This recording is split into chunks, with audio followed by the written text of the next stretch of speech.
ಇಡೀ ಕರ್ನಾಟಕದ ಎಲ್ಲ ಮಹಿಳೆಯರಿಗೆ ರಾಜ್ಯ ಸರ್ಕಾರದಿಂದ ಭಾರಿ ದೊಡ್ಡ ಗುಡ್ ನ್ಯೂಸ್ ಅಂತಾನೆ ಹೇಳ್ಬೋದು. ಇಲ್ಲಿಯವರೆಗೂ ಗೃಹಲಕ್ಷ್ಮಿ ಯೋಜನೆಯ 3 ಕಂತುಗಳ ಹಣ ಜಮಾ ಆಗಿಲ್ಲ ಅವರಿಗೆ ಮತ್ತು ಅನ್ನಭಾಗ್ಯ ಯೋಜನೆಯ ಅಕ್ಕಿಯ ಹಣ ಯಾರಿಗೆಲ್ಲ ಬಂದಿಲ್ಲ ಅವರಿಗೆ ರಾಜ್ಯದ ಮುಖ್ಯಮಂತ್ರಿಗಳಾದ ಸಿಎಂ ಸಿದ್ದರಾಮಯ್ಯನವರು ಭರ್ಜರಿ ಬಂಪರ್ ಗಿಫ್ಟ್ ನೀಡಿದ್ದಾರೆ. ರಾಜ್ಯದ ಈ 10 ಜಿಲ್ಲೆಗಳಿಗೆ ಇಂದು ಮಧ್ಯಾಹ್ನ 3 ಗಂಟೆಗೆ ಹಣ ಬಿಡುಗಡೆಯಾಗಲಿದೆ. ಉಳಿದ ಜಿಲ್ಲೆಗಳಿಗೆ ಹಂತ ಹಂತವಾಗಿ ಹಣ ಬಿಡುಗಡೆಯಾಗಲಿದೆ ಮತ್ತು ಇಲ್ಲಿಯವರೆಗೂ ಇನ್ನೂ ಕೂಡ ಯಾರಿಗೆ ಅನ್ನಭಾಗ್ಯ ಯೋಜನೆಗೆ ಅಕ್ಕಿಯ ಹಣ ಜಮಾ ಆಗಿಲ್ಲ ಎಲ್ಲ ಮಹಿಳೆಯರ ಖಾತೆಗಳಿಗೆ ಏಕಕಾಲದಲ್ಲಿ ರಾಜ್ಯದ ಎಲ್ಲ ಮಹಿಳೆಯರ ಖಾತೆಗಳಿಗೆ ಹಣ ವರ್ಗಾವಣೆಯಾಗಲಿದೆ. ಬನ್ನಿ, ನಿಮಗೂ ಕೂಡ ಇಲ್ಲಿಯವರೆಗೂ ಗೃಹಲಕ್ಷ್ಮಿ ಯೋಜನೆಯ 3 ಕಂತುಗಳ ಹಣ ಬಂದಿಲ್ಲ ಅಂದರೆ ಈ ವಿಡಿಯೋಗೆ ಈಗಲೇ ಒಂದು ಲೈಕ್ ಮಾಡಿ. ಹಾಗಿದ್ರೆ ಯಾವ ಜಿಲ್ಲೆಗಳಿಗೆ ಇಂದು ಹಣ ಬಿಡುಗಡೆ ಆಗಲಿದೆ ಎನ್ನುವ ಬಗ್ಗೆ ಕಂಪ್ಲೀಟ್ ಆಗಿ ತಿಳಿದುಕೊಳ್ಳಲು ವಿಡಿಯೋವನ್ನು ತಪ್ಪದೆ ಕೊನೆವರೆಗೂ ನೋಡಿ.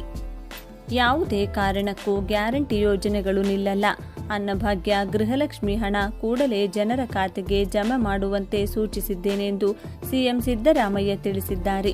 ವಿಧಾನಸೌಧದಲ್ಲಿ ಸುದ್ದಿಗಾರರೊಂದಿಗೆ ಮಾತನಾಡಿದ ಅವರು, ಅನ್ನಭಾಗ್ಯ ಯೋಜನೆಯ ಹಾಗೂ ಗೃಹಲಕ್ಷ್ಮಿ ಯೋಜನೆಯ ಹಣ 3 ತಿಂಗಳಿನಿಂದ ಜಮಾ ಆಗಿಲ್ಲ ಎಂಬುದು ನನ್ನ ಗಮನದಲ್ಲಿದೆ. ಯಾವ ಯೋಜನೆಗಳನ್ನು ನಿಲ್ಲಿಸುವ ಪ್ರಶ್ನೆಯೇ ಇಲ್ಲ. ಪಾವತಿಯಲ್ಲಿ ಆಗಿರುವ ವಿಳಂಬವನ್ನು ಪರಿಶೀಲಿಸಿ ಕೂಡಲೇ ಬಿಡುಗಡೆ ಮಾಡಲಾಗುವುದೆಂದು ಹೇಳಿದ್ದಾರೆ. ಅನ್ನಭಾಗ್ಯ ಹಾಗೂ ಗೃಹಲಕ್ಷ್ಮಿ ಹಣ ಫಲಾನುಭವಿಗಳಿಗೆ ತಲುಪಿಲ್ಲ, ಸರ್ಕಾರದ ಬೊಕ್ಕಸ ಖಾಲಿಯಾಗಿದೆ ಎಂಬ ಬಿಜೆಪಿ ಟೀಕೆ ಬಗ್ಗೆ ಕೇಳಿದಾಗ ಇದೆಲ್ಲವೂ ಸುಳ್ಳು. ಸರ್ಕಾರಕ್ಕೆ ಸಂಪನ್ಮೂಲ ಕ್ರೋಢೀಕರಣ ಒಂದೇ ದಿನಕ್ಕೆ ಆಗುವುದಿಲ್ಲ, ಹಂತ ಹಂತವಾಗಿ ಬರುತ್ತದೆ. ಆರ್ಥಿಕ ವರ್ಷಾಂತ್ಯದ ವೇಳೆಗೆ ಎಲ್ಲವೂ ಸರಿಯಾಗುತ್ತದೆ.